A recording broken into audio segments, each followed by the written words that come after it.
तो अब स्टार्ट करते हैं इलेक्ट्रोडायनेमिक्स को, ठीक है। तो इलेक्ट्रोडायनेमिक्स से पहले कुछ बेसिक सी चीज़ें समझ लो, उसके बाद हम इसको समझेंगे।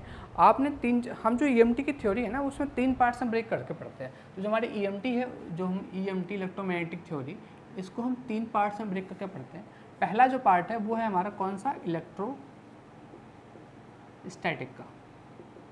दूसरा पार्ट कौन सा है, दूसरे में हम पढ़ते हैं मैग्नेटोस्टैटिक। ये आपको दोनों यूनिट ऑलरेडी पढ़ा दी गई है ना। अच्छा, इलेक्ट्रोस्टैटिक में क्या था और मैग्नेटोस्टैटिक में क्या था, इन दोनों में जो आपने चार्ज या मैग्नेटिक फील्ड पढ़े थे, यानी इलेक्ट्रिक फील्ड और मैग्नेटिक फील्ड पढ़े ऐसे समझ लो, या फिर चार्ज और क्या पढ़ा था, हाँ मैग्नेटिक पोल्स पढ़े थे, वो अपने टाइम के साथ चेंज नहीं हो रहे थे, टाइम के साथ फिक्स थे। यानी ऐसे समझ लो, अगर आपका चार्ज यहाँ पे Q है तो वो Q यहीं पर रहेगा, चेंज नहीं कर रहा था। तो ये तो आपने इलेक्ट्रोस्टैटिक में पढ़ा था। ऐसे ही मैग्नेटिक फील्ड के बारे में बात की तो वो भी हमारे टाइम पर डिपेंड नहीं कर रहा था। यानी E जो था, जो इलेक्ट्रिक फील्ड था, वो फंक्शन नहीं था किसका, टाइम का। यहाँ भी जो मैग्नेटिक फील्ड था वो फंक्शन नहीं था किसका, टाइम का। क्लियर है, समझ गए। तो इसको ऐसे लिखते हैं हम एक्चुअली, बी इज, हाँ ठीक है, समझने की बात है, ऐसे जान दो। क्लियर है, हाँ। तो इलेक्ट्रोस्टैटिक और मैग्नेटोस्टैटिक में हमने क्या किया, हमने कहा कि ये हमारे टाइम पर डिपेंड नहीं करते हैं। लेकिन क्या हो कि अगर टाइम पर डिपेंड कर रहे हो तो उसके लिए हमारी एक नई जो ब्रांच है वो है कौन सी, जो हम पढ़ने जा रहे हैं, जिसका नाम है इलेक्ट्रोडायनामिक्स। तो इलेक्ट्रोडायनामिक्स 2 वर्ड से बना है, इलेक्ट्रो और डायनामिक्स। यानी इलेक्ट्रॉन, जो हमारी इलेक्ट्रोस्टैटिक और मैग्नेटोस्टैटिक उसकी बात करेंगे। बेसिकली हम इलेक्ट्रोडायनामिक्स में इलेक्ट्रिक फील्ड की मोस्टली बात करते हैं, क्योंकि मैग्नेटिक फील्ड हमेशा इलेक्ट्रिक फील्ड कैसे होगा, परपेंडिकुलर होगा। तो हम इलेक्ट्रिक फील्ड की बात करेंगे और डायनामिक्स यानी उसके मोशन की बात करेंगे। तो यहाँ जो हमारा इलेक्ट्रिक फील्ड होगा वो चेंज हो रहा होगा, वो टाइम का फंक्शन होगा। इसी तरह से मैग्नेटिक फील्ड होगा, वो भी टाइम का फंक्शन होगा। तो जो आपका इलेक्ट्रोस्टैटिक और मैग्नेटोस्टैटिक है, इसका बेसिक इंट्रोडक्शन कब कर लेते हो, 12th जब पढ़ रहे थे एनसीईआरटी में। स्टार्टिंग जो वॉल्यूम 2 है 12th का, उसकी स्टार्टिंग इससे होती है। इलेक्ट्रोस्टैटिक आप पढ़ते हो, चार्ज के बारे में, फील्ड सब कुछ पढ़ लेते हो। उसके बाद फिर इसी के बेसिस पे आपको ये मैग्नेटोस्टैटिक पढ़ाया जाता है। जैसा चार्ज बिहेव करता है वैसे हमारा मैग्नेटिक पोल बिहेव करता है। तो थोड़े बहुत वेरिएशंस होते हैं, बाकी सब कुछ मोस्टली सेम ही रहता है, कोई खास चेंज नहीं आता। क्लियर है, अच्छा। इन दोनों के बाद थोड़ा सा इंट्रोडक्शन आपको इलेक्ट्रोडायनामिक्स का दिया जाता है in the form of electromagnetic waves, एक चैप्टर जो मोस्टली बच्चे छोड़ देते हैं। तो इलेक्ट्रोमैग्नेटिक वेव्स जो है उसके बारे में थोड़ा सा इंट्रोडक्शन आपको दिया जाता है, बट उसको हम डिटेल में पढ़ते नहीं है। अब जब आप ग्रेजुएशन में आ जाते हो तो आपको इलेक्ट्रोस्टैटिक पढ़ना, मैग्नेटोस्टैटिक पढ़ना ही पढ़ना था, साथ में आपको इलेक्ट्रोडायनामिक्स भी पढ़ना है, क्योंकि यही आपके लिए इंपॉर्टेंट है। ठीक है, और आप लोग तो पीजी कर चुके हो तो आपको तो ये अच्छे से आना चाहिए। तो इसी को हम शॉर्ट में क्या बोलते हैं, ईडी पढ़ते हैं, यानी इलेक्ट्रोडायनामिक्स। और ईएमटी जो थ्योरी है हमारी इलेक्ट्रोमैग्नेटिक थ्योरी, वो भी बेसिकली इसी के साथ डील करती है, क्योंकि ये तो हम जनरली पढ़ ही चुके होते हैं, इसमें कुछ खास है नहीं। तो ये दोनों मैंने यूनिट आपको कवर कर दी है ना, ये तो आपको समझ में आई गई होंगी। अगर कोई डाउट हो तो आप मुझसे मत पूछना, है ना, क्योंकि अब क्लास में मैं क्या करूँगा, इलेक्ट्रोडायनामिक्स क्लास के बाद पूछ सकते हो। हाँ, क्लास के बाद पूछने में कोई दिक्कत नहीं है। तो अब स्टार्ट करते हैं इलेक्ट्रोडायनामिक्स को। हाँ, जब मैं रफ करूँ तब पूछ सकते हो, ये बात सही है, लेकिन मुझे ज़्यादा टाइम लगता नहीं ना। लो हो गया, अब क्या पूछोगे, आप पूछोगे तो बताऊंगा नहीं, मैं बताऊंगा क्लास के बाद। ठीक है, जो क्लास का ना फ्लो टूट जाता है अगर बीच में आप लोग बोल देते हो तो ध्यान से समझा करो, मैं समझा रहा हूँ उसको। अच्छा, अब देखो नेट में ना ये टॉपिक बहुत इंपॉर्टेंट है और सेट के लिए भी बहुत इंपॉर्टेंट है। तो हम पढ़ेंगे अब इलेक्ट्रोडायनामिक्स। अच्छा, ये टॉपिक इसलिए इम्पॉर्टेंट है कि इसको समझना बहुत ज़रूरी है। अगर आप समझ गए तो बहुत आराम से क्वेश्चंस होंगे। ज़्यादातर क्वेश्चंस कॉन्सेप्चुअल आते हैं। एग्जांपल लेता हूँ, अभी मैं उस दिन पेपर दे रहा था यूजीसी का, उत्तराखंड का सेट का, तो उसमें 10 क्वेश्चन थे ईएमटी की थ्योरी से, और उस 10 में से 8 क्वेश्चन आप देख लेना, शायद लास्ट वाला 21 वाला पेपर है, 10 में से 8 क्वेश्चन सिर्फ और सिर्फ इलेक्ट्रोडायनामिक्स से आ रखे थे, और बहुत बेसिक से क्वेश्चन थे। इसीलिए मैं इसके सारे डेविएशंस आपको समझाऊंगा, क्योंकि क्वेश्चन ना इसके बीच बीच में पूछते हैं। टॉपिक बहुत कंसाइज है, हम अभी से स्टार्ट करेंगे और सिर्फ इलेक्ट्रोमैग्नेटिक वेव्स के बारे में ही बात करते रहेंगे जब तक कि ख़त्म नहीं होता टॉपिक, नहीं यूनिट खत्म नहीं होती। यूनिट के ख़त्म होने तक सिर्फ वेव्स के बारे में बात होगी, इलेक्ट्रोमैग्नेटिक वेव्स के बारे में। क्लियर, अच्छा। और उसी से छोटे छोटे पॉइंट्स जो हैं उन्हीं से क्वेश्चन हमारे आते हैं, तो कोई दिक्कत होगी नहीं आपको। तो स्टार्ट करते हैं। अब देखो स्टार्टिंग कहाँ से होगी, स्टार्टिंग इसकी इलेक्ट्रोस्टैटिक से ही होगी।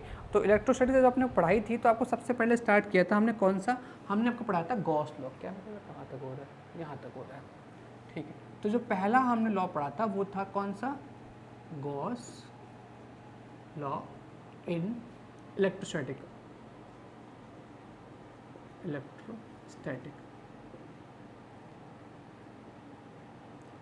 अब देखो हेडिंग डाल दी है। हाँ, अब चुपचाप पेन को रखो साइड में, जो मैं समझा रहा हूँ वो समझ लो। अगर आपने ये समझ लिया तो आपका आधा लेक्चर आपका समझ में आ जाएगा। तो पेन आप कोई यूज़ नहीं करेगा आप में से, क्लियर है?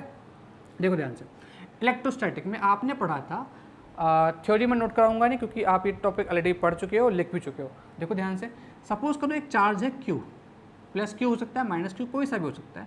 तो एक चार्ज है Q, तो मैं ये कह रहा हूँ कि इस चार्ज के चारों तरफ हमने एक क्लोज्ड सरफेस लिया। क्या लिया? क्लोज्ड सरफेस लिया। जब हम क्लोज सरफेस लेंगे तो उससे जो हमारा फ्लक्स पास होगा, कौन सा पास होगा?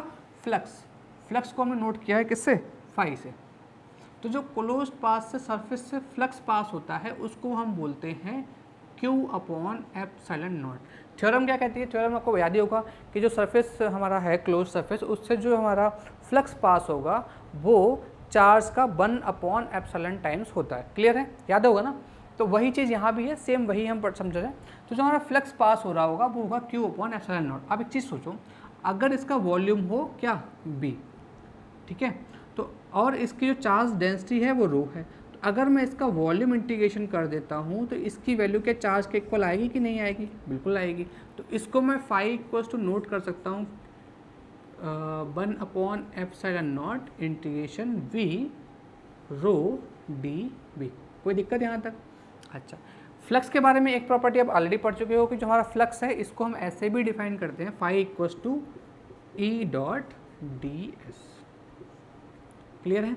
But closed path. ओके, तो हम बात कर रहे थे। हाँ, अब अगर मैं क्या कर, अब मैं यूज़ करूँगा एक थ्योरम जो आप ऑलरेडी पढ़ चुके हो, कौन सी? Using Gauss divergence theorem.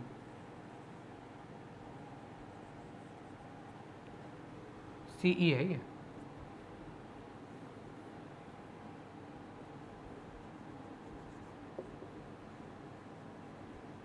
ठीक है, तो गॉस डाइवर्जेंस थ्योरम क्या कहती है कि अगर ये इक्वल्स टू है 1 अपॉन एप्सिलॉन नॉट, एक काम करते हैं इसको रो कर देते हैं, रो अपॉन एप्सिलॉन नॉट dV और इंटीग्रेशन, वॉल्यूम इंटीग्रेशन की बात हो रही है क्योंकि dV लिखो या लिखो एक ही बात है। तो ये हो गया। तो ये जो हमारा सरफेस इंटीग्रेशन है इसको हम वॉल्यूम इंटीग्रेशन में चेंज करते हैं गॉस डाइवर्जेंस थ्योरम से।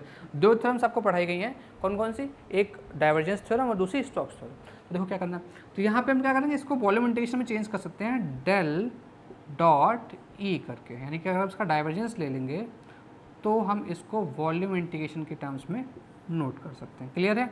और इक्वल टू में तो यही रहना है क्या? Rho upon epsilon naught D B. Clear? अब इधर भी वॉल्यूम इंटीग्रेशन, इधर भी वॉल्यूम इंटीग्रेशन, यहाँ भी वॉल्यूम है वो ये भी है। तो एक काम करो, वॉल्यूम इंटीग्रेशन हटा दो इसका, तो ये जो हमारी इक्वेशन आ जाएगी वो आ जाएगी del dot E equals to rho upon epsilon naught. तो ये हमारी इक्वेशन हो जाएगी first equation in Maxwell equation. तो Maxwell's first equation in ED. हाँ, हेडिंग देखो, हेडिंग आपकी मर्जी जो चाहो डाल दो। यहाँ हम पढ़ तो रहे हैं मैक्सवेल इक्वेशंस। मैक्सवेल इक्वेशंस का डेरिवेशन कहाँ से होता है? मैक्सवेल इक्वेशन का डेरिवेशन इलेक्ट्रोस्टैटिक और मैग्नेटोस्टैटिक की जो प्रॉपर्टीज हम ऑलरेडी पढ़ चुके हैं उनसे ही होता है। ठीक है, तो वही आपकी हेडिंग है। चाहो तो आप मैक्सवेल इक्वेशन हेडिंग डाल दो, बट टॉपिक यही है कि गॉस लॉ इलेक्ट्रोस्टैटिक से हम कैसे मैक्सवेल इक्वेशन ड्राइव करते हैं। तो फर्स्ट मैक्सवेल इक्वेशन ड्राइव हो गई। अब बात करते हैं सेकेंड मैक्सवेल इक्वेशन की। ठीक है, तो हमारे पास स्पेस है यहाँ पे, आराम से आ जाएगा। देखो सेकेंड भी सेम है, बट अभी हमने इलेक्ट्रोस्टैटिक की बात की थी, अब बात कर लेते हैं मैग्नेटोस्टैटिक की। साथ में नोट करते हुए चलो इसको, पीछे वाला गॉस लॉ इन मैग्नेटोस्टैटिक।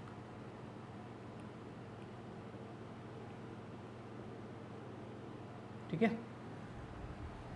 चलो तो देखो जो बात, माइक तुम्हारे लिए नहीं लगाया ना, माइक तो हमने क्लास को रिकॉर्ड करने के लिए लगाया। अब गिर जाता है तो क्या करें, वायरलेस माइक लेना। अच्छा हाँ, देखो गॉस लॉ इन मैग्नेटोस्टैटिक क्या कर रहा था, सेम वही कॉन्सेप्ट जो हमने यहाँ पढ़ा था, क्या कि एनक्लोज्ड सरफेस से जो फ्लक्स पास हो रहा है वो कितना है, Q upon epsilon not times है। ऐसे ही मैग्नेटिक फील्ड में क्या है, जो फ्लक्स पास होगा एनक्लोज सरफेस से वो कितना होगा, नहीं देखो यहाँ जो फ्लक्स पास होगा उसकी वैल्यू होगी 0, क्योंकि आपने ऑलरेडी पढ़ रखा है magnetic monopoles does not exist. आपको पता है कि मैग्नेटिक मोनोपोल नहीं होता। आपको बताया था ना मैंने, मान लो एक कोई ये देखो, जैसे मान लो ये कोई आपके पास मैग्नेट है, इसका ये नॉर्थ पोल और ये साउथ पोल, अगर मैंने इसको बीच से कट कर दिया तो इसमें साउथ और इसमें नॉर्थ ऑटोमेटिकली बन जाते हैं ना। ऐसा तो नहीं होता कि नॉर्थ नॉर्थ बन जाए साउथ साउथ बन जाए या फिर पोल ही ना बने, ऑटोमेटिकली क्रिएट हो जाते हैं। तो मैग्नेटिक मोनोपोल्स एग्जिस्ट नहीं होते। इवन आप एटॉमिक लेवल पर जाओगे ना, एक एटम को भी ले लोगे तो वहाँ भी आपको एन और एस दोनों पोल्स मिलेंगे, सिंगल पोल्स नहीं होते।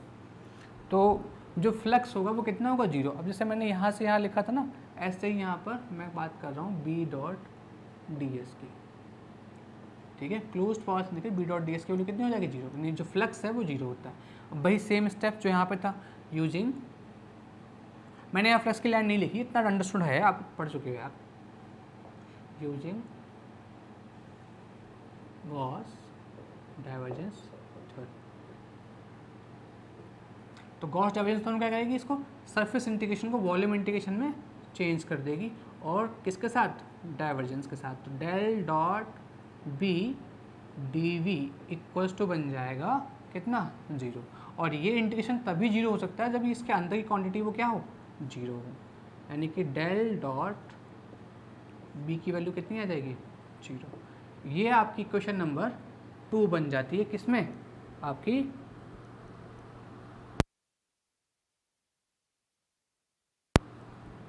ये आपकी क्वेश्चन बन जाती है सेकंड, मैक्सवेल्स सेकंड इक्वेशन, छाप दो, Maxwell's second equation in electrodynamics.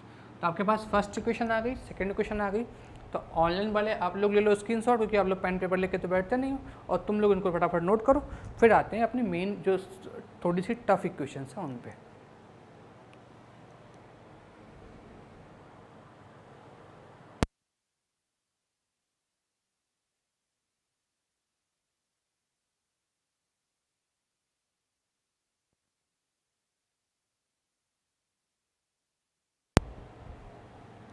चलो नोट कर लिया हो कब तक, तो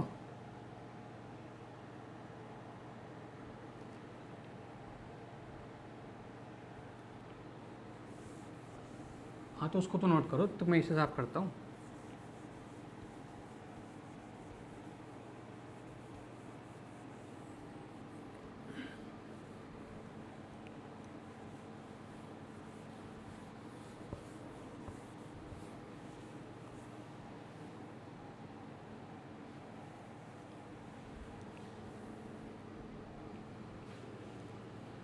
सेम ही टर्म्स है, जो फर्स्ट वाले में वो सेकंड वाले में, कुछ डिफरेंस थोड़ी ना, इसलिए साथ में लिखा है मैंने। देखो नेक्स्ट वाला उसको साथ में नहीं लिखेंगे, उसको अलग अलग लिखेंगे क्योंकि वो अलग है। तो ये आपकी मैक्सवेल्स फर्स्ट इक्वेशन और सेकंड इक्वेशन हो गई इलेक्ट्रोडायनेमिक्स में। अब आते हैं मैक्सवेल्स थर्ड इक्वेशन में, यहीं से आपकी रीड स्टार्ट हो रही है। तो 2 इक्वेशन आपकी कंप्लीट हो गई। अब तीसरी इक्वेशन वो इंपॉर्टेंट है, वहीं से स्टार्टिंग करते हैं। वैसे इंपॉर्टेंट तो सभी हैं, सब कुछ नहीं है इंपॉर्टेंट और वेरी इंपॉर्टेंट। ये है हमारा फैराडे लॉस, फैराडेज लॉ। तो फैराडेज लॉ याद है कहाँ पढ़ा था, अभी थोड़े दिन 3-4 दिन पहले तो पढ़ाई था, आपको बताया था हमने, याद है।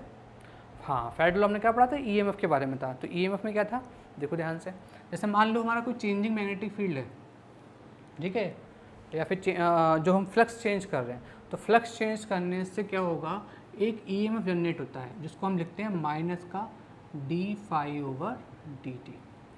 अब देखो इसी से हम ड्राइव करेंगे थर्ड इक्वेशन, d/dt तो बाहर कर लेते हैं, ये माइनस, और फाई थोड़ी देर पहले आपने पढ़ा था, मैंने कहा changing not changing magnetic field, यानी बदलता हुआ मैग्नेटिक फील्ड क्या प्रोड्यूस करता है, एक इलेक्ट्रोमैग्नेटिक फील्ड। तो मैग्नेटिक फील्ड अगर प्रोड्यूस हो रहा है यानी और मैग्नेटिक फील्ड चेंज हो रहा है, तो हमने थोड़ी देर पहले ही देखा था कि फ्लक्स में और मैग्नेटिक फील्ड में क्या रिलेशन है, फाई इक्वल्स टू है B.ds, है कि नहीं है, B.ds है। अच्छा अब एक काम कर सकते हैं हम, जो B डॉट डी एस है, इससे हमें जाना कहाँ है, हमको जाना है वापस से इलेक्ट्रिक फील्ड में। तो कैसे पहुँचेंगे, सोचो मन से, थोड़ा सा अपने दिमाग भी लगाओ। हाँ,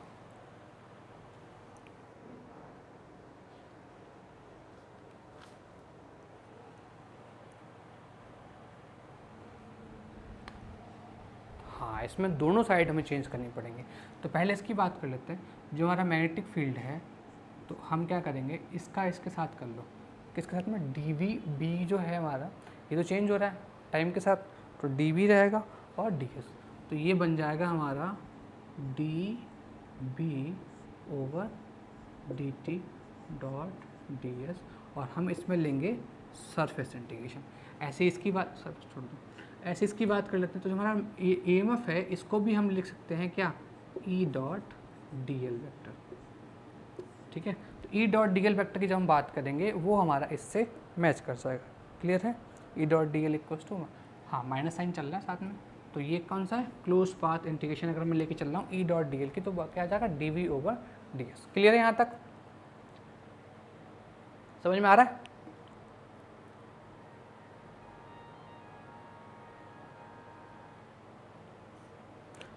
हाँ, इसमें डाइवर्जेंस थ्योरम काम नहीं करेगी, क्यों, क्योंकि डाइवर्जेंस थ्योरम क्या कर रही थी, सरफेस इंटीग्रेशन को वॉल्यूम इंटीग्रेशन में चेंज कर रही थी। यहाँ हमारे पास सरफेस इंटीग्रेशन नहीं है ना, तो यहाँ हमें यूज़ करना पड़ेगा स्टोक्स थ्योरम। तो यूजिंग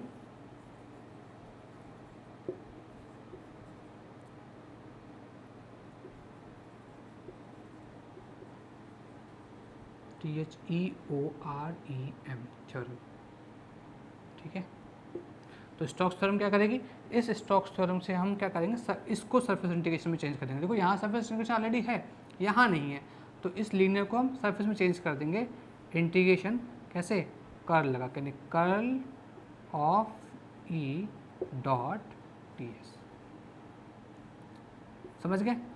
इक्वल में क्या आ जाएगा, माइनस का इंटीग्रेशन, ये जो आप ध्यान रखना, ये इंटीग्रेशन जब अंदर जाएगा ना, तो पार्शियल डेरिवेटिव में चेंज हो जाएगा, ठीक है। तो डेवर B over डेवर T dot D S, यहाँ तक बात समझ में आ गई। तो सरफेस इंटीग्रेशन यहाँ भी है, इनको हटा सकते हैं, यानी अंदर की जो क्वांटिटीज हैं वो इक्वल होंगी। तो जो डेल क्रॉस ई आएगा, उसकी वैल्यू क्या आ जाएगी, माइनस का डेवर बी ओवर डेवर टी। तो ये हमारी इक्वेशन बन जाएगी थर्ड। खाली डरते तुम लोग मैक्सवेल इक्वेशन से, कितना इजी तो है डेरिवेशंस, है कि नहीं है। डेल क्रॉस ई हो गया, डेल क्रॉस, और ये डेवर ओवर डेवर भी हो गया, सिंपल से बात है। हाँ, इतनी तो कॉमन सेंस होना चाहिए आपके पास कि जब आप क्रॉस प्रोडक्ट करोगे दो वेक्टर्स का, तो आपको बस वेक्टर मिलेगा, तो ये भी आपका क्या होगा, वेक्टर क्वांटिटी होगी। शुरू से निकाल लें यहाँ से,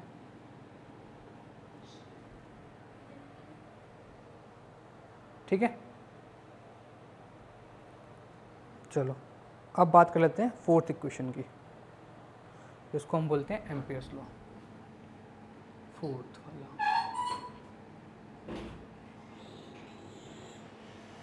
एम्पियर्स, तो एम्पियर्स लॉ क्या कहता है, आपने ऑलरेडी पढ़ रखा है। डेल क्रॉस ई आ गया आपके पास, है ना, ये तो रह गया एक लाइन, तो नोट करो फटाफट से। तो जो एम्पियर्स लॉ है एग्जिस्टिंग, उसके अकॉर्डिंग क्या है कि डेल क्रॉस बी की वैल्यू जो है वो होनी चाहिए म्यू नॉट जी। जी क्या है, करंट डेंसिटी, है ना, तो ये होना चाहिए। अच्छा, एक इसमें छोटी सी प्रॉब्लम आती है, तो उस प्रॉब्लम को सॉल्व करने के लिए ही हमारा ये मैक्सवेल इक्वेशन में ड्राइव होता है। तो एक काम करते हैं, इसका अगर मैं डाइवर्जेंस ले लूँ, तो ये बन जाएगा डेल डॉट डेल क्रॉस। अब आप ध्यान से देखोगे, तो अगर आप डॉट प्रोडक्ट करोगे इसका, तो ये टर्म कितनी होनी चाहिए, 0 होनी चाहिए, equals to mu naught del dot G. Clear है, ये आपका क्रॉस हो गया, ठीक है। गिर जाता भी मैं, है ना। अब देखो, ये जो डेल वाला प्रोडक्ट है ना, ये कितना होना चाहिए, वी नो दैट, यहाँ लिख सकते हैं ना, वी नो दैट, कि जब हम डॉट प्रोडक्ट करेंगे डेल का डेल के साथ में, तो ये टर्म कितनी होनी चाहिए, 0। तो सो ये टर्म जो इधर की है ये भी जीरो होना चाहिए, यानी कि म्यू नॉट कॉन्स्टेंट है, छोड़ दो उसको, डेल डॉट जे, इसकी वैल्यू कितनी होनी चाहिए, ये भी जीरो होना चाहिए, तभी तो दोनों इक्वल हो सकते हैं, क्योंकि म्यू नॉट तो जीरो होगा नहीं ऑब्वियसली। तो लेकिन ये जीरो होता नहीं है, क्यों? क्योंकि आपने इक्वेशन ऑफ कंटिन्यूटी पढ़ रखा है। अब इक्वेशन ऑफ कंटिन्यूटी क्या कहता है कि डेल डॉट जे, एक लाइन और नोट करो यहाँ पे,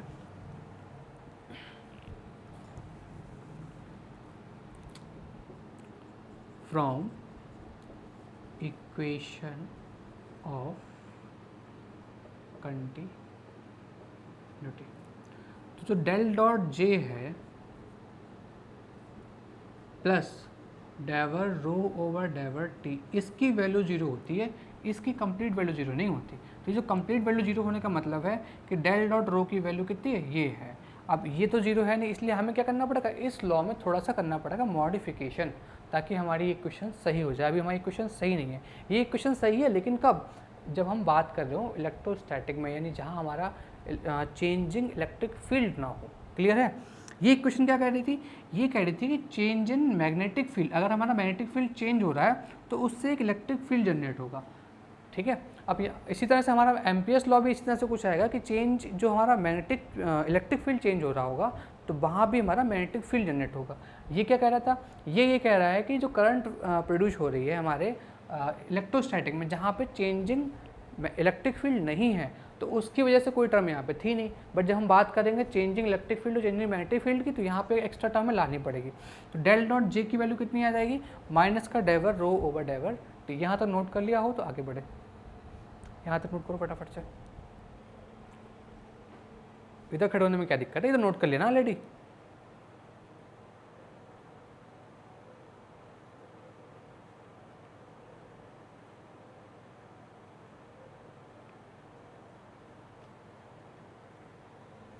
ठीक है, चलो आगे देखो, डेल डॉट जे, इसको मैं नोट कर सकता हूँ माइनस का डेवर रो ओवर डेवर टी। कर सकता हूँ नहीं कर सकता हूँ, एक काम करो, दोनों साइड में ले लो वॉल्यूम इंटीग्रेशन, डीवी यहाँ आ जाएगा और डीवी यहाँ भी आ जाएगा। नोट करो उस लाइन को। अब जब हमने क्या किया, वॉल्यूम इंटीग्रेशन ले लिया, तो वॉल्यूम इंटीग्रेशन से क्या होगा समझो, अगर मैंने जो फर्स्ट वाला ड्राइव किया था गॉस लॉ इन इलेक्ट्रोस्टैटिक, उसमें मैंने बताया था कि अगर मैं रो का कंप्लीट वॉल्यूम इंटीग्रेशन करता हूँ तो मुझे चार्ज मिल जाता है। तो इस टर्म को मैं ऐसे भी नोट कर सकता हूँ, कैसे, माइनस डे over डेवर T integration rho D V. तो इंटीग्रेशन रो डी वी कितना हो जाएगा, चार्ज क्यू, यानी कि माइनस का डेवर क्यू ओवर डेवर। कोई दिक्कत यहाँ तक, इधर की टर्म समझ में आ गई। हमने क्या किया, रो डी वी में कन्वर्ट किया, रो डी वी कितना हो जाएगा, डी क्यू, डी क्यू आ गया आपका। अब इसकी बात कर लेते हैं, पहले इतना नोट करो फटाफट से।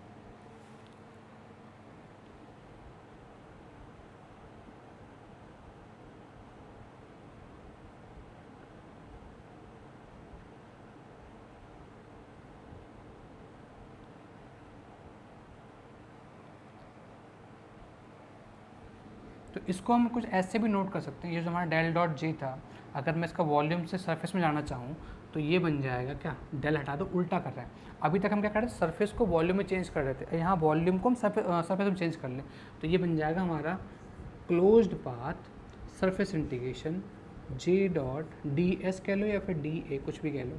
तो क्लोज पाथ सरफेस इंटीग्रेशन क्या कर देगा, ये यानी कि D Q over D T. तो ये है क्या, ये बेसिकली कितना करंट प्रोड्यूस हो रही है उसके बारे में बात कर रहा है, और D Q over D T क्या है, ये भी करंट की बात कर रहा है, यानी कि इक्वल्स टू माइनस का डेवर क्यू ओवर डेवर टी। ठीक है, ये चीज़ समझ में आ गई। तो जो हमारा करंट है वो इतने सरफेस एरिया से, सॉरी, जो चार्ज है, ये चार्ज डेंसिटी है ना, चार्ज कितना फ्लो हो रहा है इतने सरफेस एरिया से, उसको फ्लो कर बता रहा है। तो ये कैमरे में कवर हो रहा है, तो ये शो कर रहा है फ्लो ऑफ चार्ज को, किसको, फ्लो ऑफ चार्ज को। और अगर चार्ज फ्लो हो गया तो चार्ज फ्लो होने का मतलब क्या, D Q over D T. D Q over D T क्या होती है, करंट। तो ये क्या है, ये हमारा करंट की बात कर रहा है, किसकी बात कर रहा है, करंट की। तो ये हमारा करंट की है, या फिर कह लो कि डिक्रीज, माइनस साइन है ना, तो डिक्रीज इन चार्ज। तो ये जो हमारी इक्वेशन ऑफ कंटिन्यूटी है, ये तो ऑब्वियस सी बात है, वैलिड हमने प्रूफ कर दिया कि जो फ्लो ऑफ चार्ज है वो डिक्रीज इन चार्ज के इक्वल होगा, ऑब्वियसली।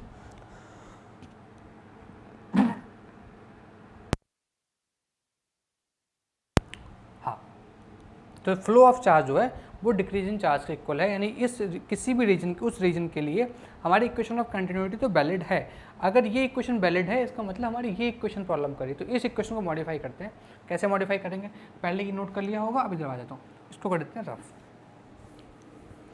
हाँ, बड़ा बोर्ड होने से फ़ायदा तो होता है, देखो मुझे वेट नहीं करना पड़ता तुम लोगों के नोट करने का। पहले वाले बोर्ड में दिक्कत होती थी, मैं तो काफ़ी टाइम से ही नहीं वाला बोर्ड तो, और क्या।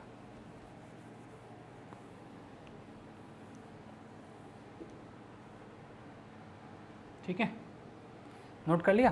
तो ये इक्वेशन ऑफ कंटिन्यूटी वैलिड है, इसका मतलब हमें इस इक्वेशन को करना पड़ेगा, मॉडिफाई करना पड़ेगा। तो कैसे मॉडिफाई करेंगे इसको समझते हैं। हमने लिखा था del dot J equals to डेवर ओवर डेवर टी, इसी से स्टार्टिंग करना है हमको। क्या करना है, हमारा डेल डॉट जे जो है इसकी वैल्यू हो जाएगी माइनस का डेवर रो ओवर डेवर टी। ये वाला जो पार्ट है ना, बस ये बता रहा है कि हमारी इक्वेशन ऑफ कंटिन्यूटी वैलिड है, तो हमारी इक्वेशन गलत है, बाकी इसका डेरिवेशन से कोई लेना देना नहीं है। डेवर रो ओवर डेवर टी, अब रो आपने ऑलरेडी पढ़ा था कौन सा, डेल डॉट ई जो था वो रो अपॉन एप्सिलॉन नॉट था, है ना। तो यहाँ से अगर मैं रो की वैल्यू लगाना चाहूँ तो लगा सकता हूँ यहाँ पे, तो माइनस का एप्सिलॉन नॉट आउटसाइड और डेवर over डेवर T del dot E. कोई प्रॉब्लम यहाँ तक, सही है। और इधर क्या है, डेल जे। अब देखो डेल डॉट यहाँ भी है, थोड़ा और स्टैंडर्ड करना चाहो तो वो भी कर सकते हैं। Del dot J equals to, ये माइनस का दिल होगा तो प्लस का बन जाएगा। ये माइनस साइन क्यों आ रहा है भाई, अच्छा हाँ ठीक है, कोई दिक्कत नहीं है। तो इसको प्लस कर सकते हैं, ये बन जाएगा हमारे इधर होगा तो डेवल एप्सिलॉन नॉट डेवर ओवर डेवर टी, और डेल को कर लो सबसे outside, del dot equals to 0। Clear है यहाँ तक।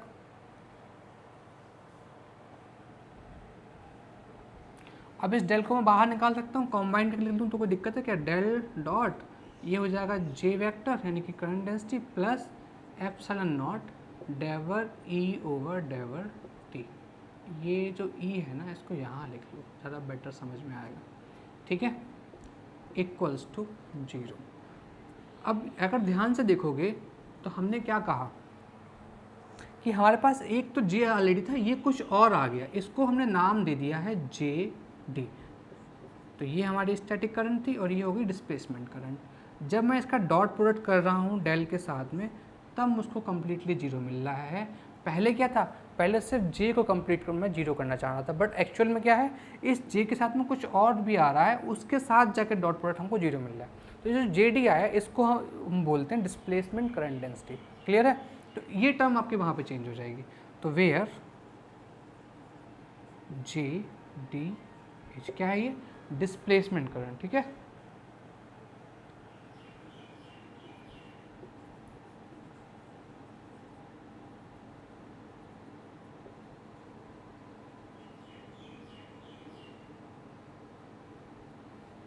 ठीक है, तो आप क्या करो, जो हमारी इक्वेशन मेन थी ना, इसमें जे को हम रिप्लेस कर देंगे, किससे, जे को रिप्लेस कर देंगे जे प्लस जे डी से।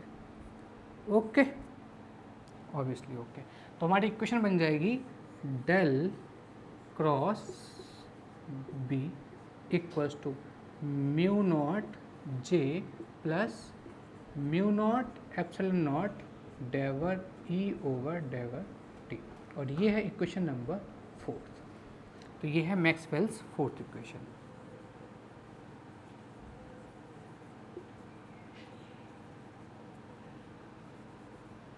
Maxwell's 4th equation in ED. Clear है। तो यहाँ तक आपकी जो बात थी वो आपको समझ में आ गई होगी।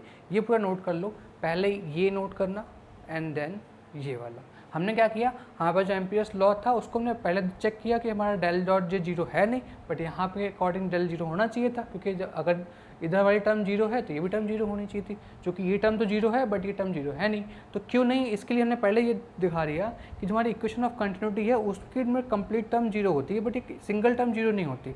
तो हमने ये देख लिया कि भाई ये इक्वेशन तो सही है। फिर हमने क्या कहा कि इससे बात करते हैं, और इसी इक्वेशन को दोबारा से यूज़ किया हमने, और इस रो में जो फर्स्ट इक्वेशन थी हमारी मैक्सवेल उसको यहाँ पुट कर दिया, डेल को बाहर निकाला, ये कंप्लीट टर्म बनती है, और ये कंप्लीट टर्म जाके हमने ऐसे ऐसे कर दिया, तो ये डिस्प्लेसमेंट का, ठीक है।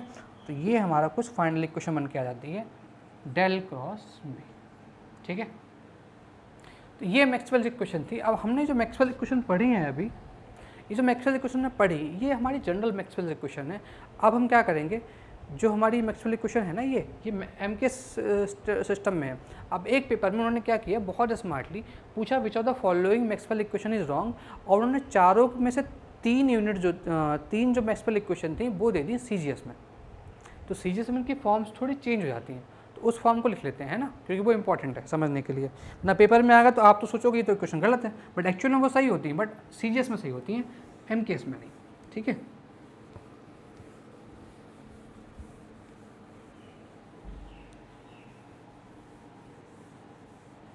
नहीं, ये तो लिखा नहीं होगा कि आपका क्वेश्चन मैक्स सीजीएस में है या एमकेएस में, बट आपको चारों ऑप्शन से जज करना पड़ेगा कि आपसे सीजीएस में पूछ रहा है या एमकेएस में पूछ रहा है।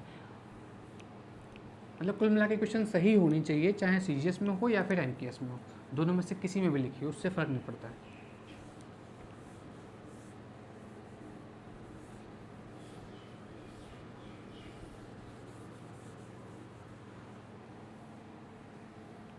तो Maxwell's equation in CGS unit, then हम इनकी डिफरेंट मीडियम में बात करेंगे। तो हम बात करेंगे मैक्सवेल इक्वेशन, ये है Maxwell equation in CGS units. देखो सीजीएस यूनिट में क्या होता है, 4 पाई एप्सिलॉन नॉट, इसकी वैल्यू हम रिप्लेस करते हैं 1 से। जो हमारा मैग्नेटिक फील्ड है बी, इसको रिप्लेस करते हैं B/C से, ठीक है। और म्यू नॉट एप्सिलॉन नॉट, इसको हम चेंज कर देते हैं 1/C स्क्वायर से। तो ये 3 हमें चेंजेस करने पड़ेंगे, ठीक है।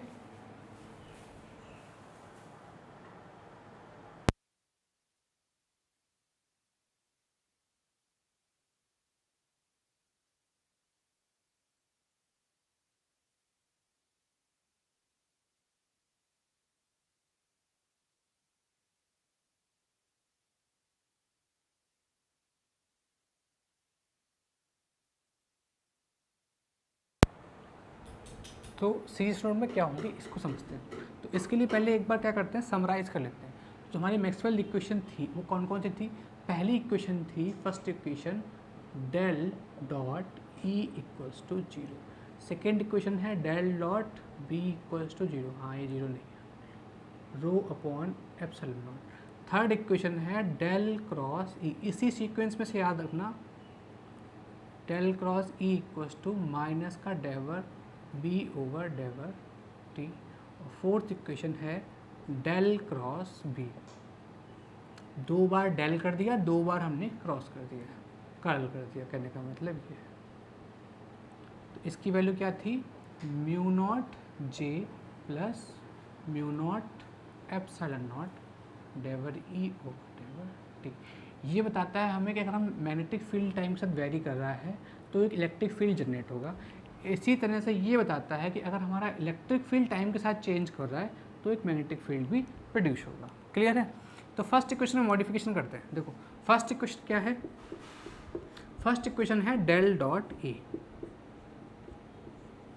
Equals to rho upon epsilon naught. अब हमें क्या करना है, इसको हटाना है, तो हम क्या करेंगे, 4 पाई से यहाँ मल्टीप्लाई कर दो और 4 पाई से यहाँ मल्टीप्लाई कर दो, तो ये बन जाएगा 4 पाई एप्सिलॉन नॉट, इसकी वैल्यू रिप्लेस कर दोगे 1 से। तो फर्स्ट इक्वेशन बन जाएगी del dot E equals to 4 pi. तो अब ये ऑप्शन वहाँ पर गिवन था जो मैं क्वेश्चन को डिस्कस कर रहा था ना वहाँ पर, और बच्चों ने यही टिक कर दिया कि उन्हें लगा 4 पाई तो आता ही नहीं है, तो गलत हो गया, लेकिन ये सही है सीजीएस में। सेकेंड इक्वेशन देखो डेल डॉट बी है, तो डेल डॉट बी को हम बी अपॉन सी से रिप्लेस करेंगे इक्वल टू 0। अब बी अपॉन सी को मल्टीप्लाई में भेजो तब भी कोई दिक्कत नहीं है ना। तो अभी सेकेंड इक्वेशन क्या रहेगी, del dot B equals to 0। Second में कोई चेंज नहीं आया। थर्ड इक्वेशन देखते हैं। थर्ड इक्वेशन है हमारी क्या, del cross E equals to minus का डेवर बी अपॉन डेवर टी। अब मैं बी को रिप्लेस करूँगा किससे, बी अपॉन सी से, तो 1 अपॉन सी बाहर आ जाएगा।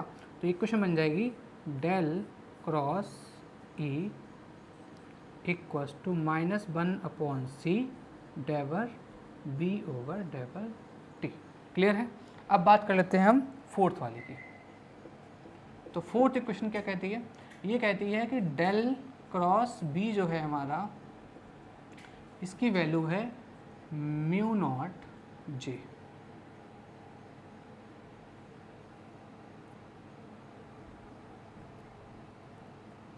Mu naught J plus